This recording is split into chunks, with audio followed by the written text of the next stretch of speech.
وده نوع خالص بعيد عننا، نوع تاني من البني ادمين.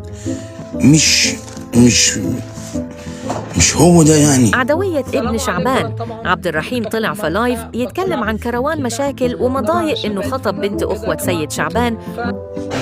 انتوا ترضوها؟ لو حد زي كده جالك قالك انا عايز اتجوز بنتك، انت توافق؟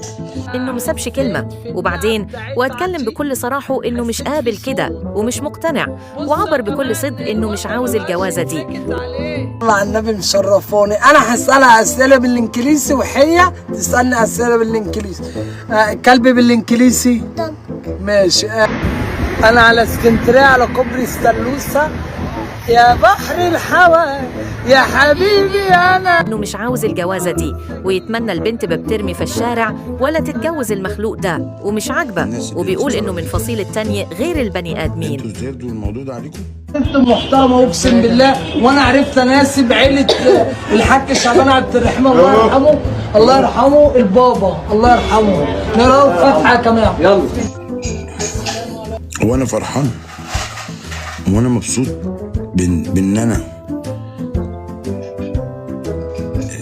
بص لقيت ايه؟ طوبه بكراب. سبحانك يا الله.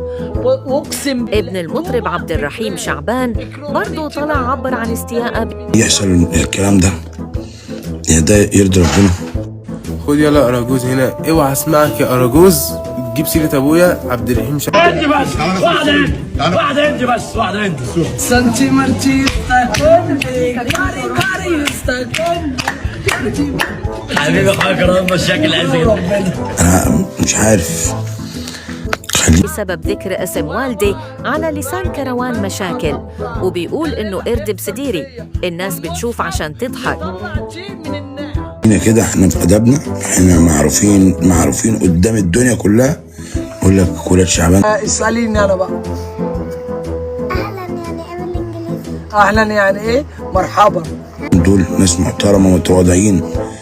طب وانا يا ابني يا حبيبي انا عشان متواضع في اللايف الناس بتشوف قرد بسديري قاعد في اللايف بتقعد تتفرج عليه، لكن انت مالكش اصلا عايزه ولا ليك لازمه اصلا. في اوعى تاني اسمعك بتجيب سيره ابوك عشان انا متواضع.